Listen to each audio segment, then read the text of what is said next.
With all of the coverage of violence in Israel and Gaza, both on television and social media, also comes images of families just being attacked and things you just can't unsee.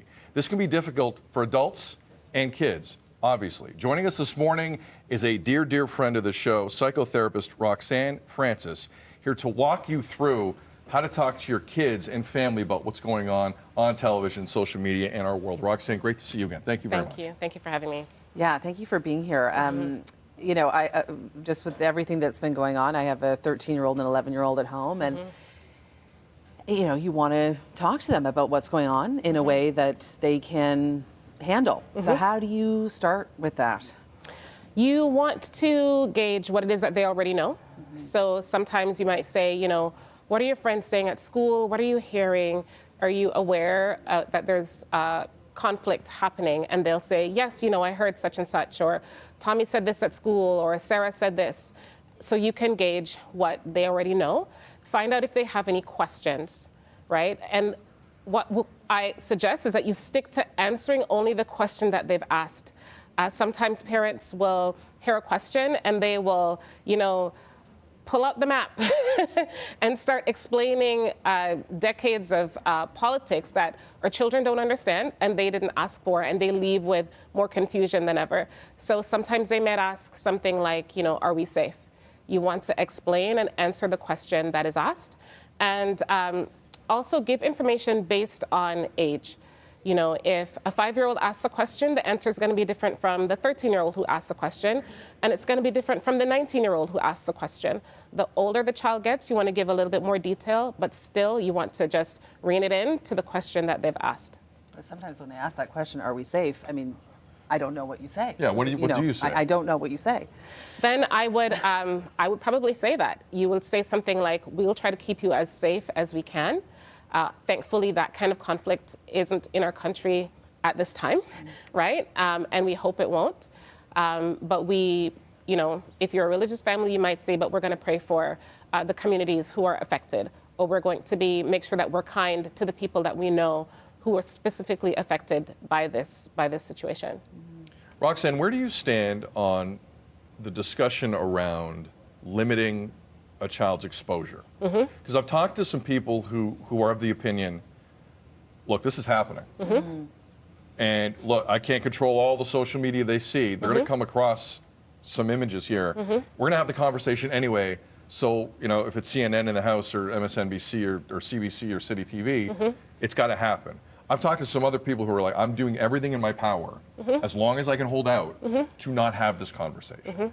What's the right tact, or is it a very, very personal thing in terms of the home? It can be quite personal. My guideline is to only give children the information that they need, because their propensity is to worry, right? They will go off to, are we safe? What does this mean for us? Is this going to be at my door? Children may not tell you, but they will worry about this when they're going to sleep, you know, when they're at school doing their daily activities. And the last thing we want is to create more worry for them. And so what I would do is limit the amount of news that they're exposed to. You definitely want to limit the kinds of images that they're exposed to. They do not have the kind of personal influence, if you will, or power that we do. And so they're likely to feel helpless and hopeless if they're exposed to all of these images. So you may want to consider limiting your child's social media depending on how old they are, depending on their maturity and their responsibility. Yeah, but also informing them, because they are global citizens, and you want to create, you know, children with empathy and kindness and understanding. What about the grown-ups? What about the adults? Because we too are seeing and going through this at the moment. Any advice for us? Yes. I would suggest that you check in with yourself. You really need to be self-aware. How much is this impacting me? How much, you know, are these images playing it over and over in my mind? Am I, you know, feeling hopeless and helpless because of what I'm hearing? If that's the case, then you want to limit yourself to only the facts when it comes to news. You do not want to be on the news cycle all the time. You do not want to be watching or listening to this news right before you go to bed. It's definitely going to have an impact. If, however, you are very much into politics and you are wanting to find out what's going on with your loved ones in this region, then you are going to want to be listening. But you definitely want to pay attention to how this is impacting you and adjust accordingly. 30 seconds left. The concept of mercy. Where should parents go with this? Well, you know, as a people, we are divided, our society, right down the middle. And I think, you know, some people are supporting one community and some people are supporting another.